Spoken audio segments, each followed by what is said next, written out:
my marriage partner. And my older brother Dave called me and said, look, you need to take a break, so we're going to go visit Bill. My older brother lives in Canada.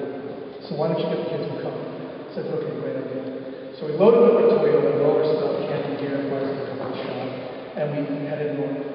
Westport to Lions Head, Ontario, about 14 hours. Lions Head is on the peninsula, 3 hours north of Toronto, between Georgian Bay and Lake Huron. So there's no way I'm going to go 14 hours, so it's at least 2 days. So we set off with Niagara Falls as our first destination. So we drive, we get there, we check into a KOA campground, a little cabin, and we set up for the night. Of course, there's the pool. So where do my kids want to go to the pool? So we spend the rest of the day in the pool, hanging out, go out, get some dinner, so we'll go drive, come back and sleep. The next day we go to Niagara Falls. We do it top to bottom. Lady of the Mist, the whole shot, every imaginable part of the falls we saw. And to cap it all off, we took the helicopter ride. And it was worth every cent, and there were a lot of them involved. Take my kids with me. Their smiles, their eyes, just amazing, soaring over every part of the falls. Then we went back, pizza yet again, and crashed out. We got up the next day and headed north over the Peace Bridge and up to Lions Head, where we met my brother Dave, my sister-in-law Elaine, my brother Bill, Sharon, his wife, and my niece Emma and Karis. So it was a great week, which went too fast, as I said, every time you do. And Saturday came to go home. So we packed up everything in the car, said our goodbyes, and headed south. So once again, it was going to be 14 hours, which we were going to break up.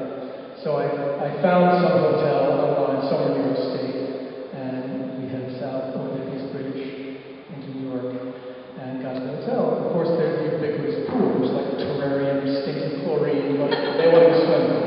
So leave the pool we go, and it's like 8 or 9 o'clock at night, and I finally drag them out back to the room, pizza again, and we go to bed. We get up the next day to Sunday, and we head out, and we're driving. Now I brought my computer with a bunch of DVDs to keep them occupied. And I also had a 12-volt power cord to keep the computer going. So of course, the constant tussling back and forth, my lap, your lap, my lap, they break the cord.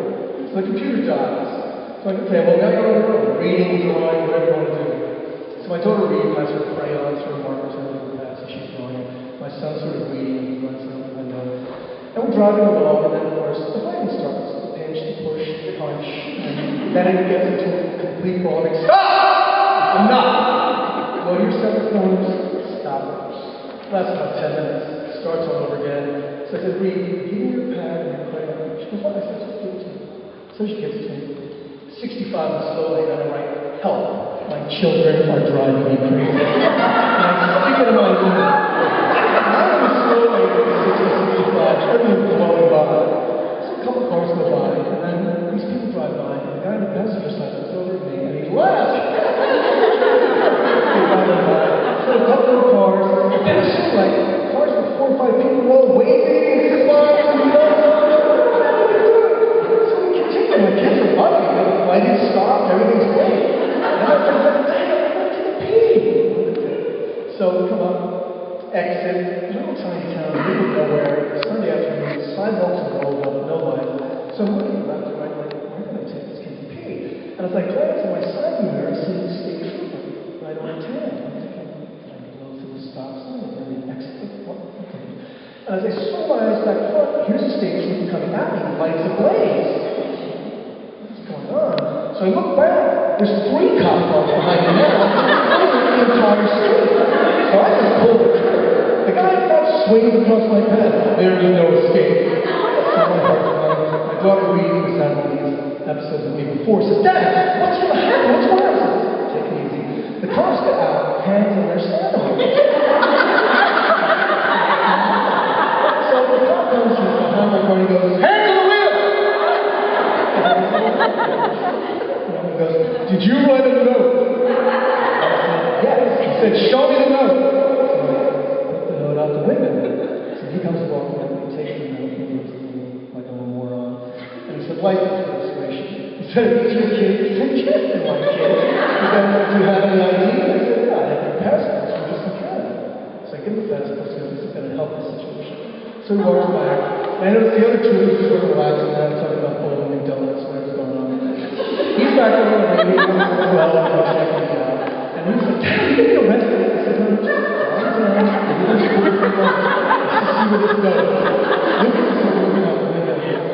So then the trooper comes back, hands me back the paper, and he said, you know, you're lucky to have these passports because it really helps us identify that these are your kids. He said, the other thing is, you may have thought this was funny, but 3 months ago, some kid was being abducted by his father, and he wrote help on a napkin and plastered it in your window. We managed to catch that guy. So next time you want to introduce a little levity in your trip, think of something else, okay? So he said, you can go now. So the cop in front of me backed his squad car away. I sort of said goodbye. I'm going to drive away. And he was like, Dad, you didn't get arrested. I said, oh, thank God. And Lucas said, Dad,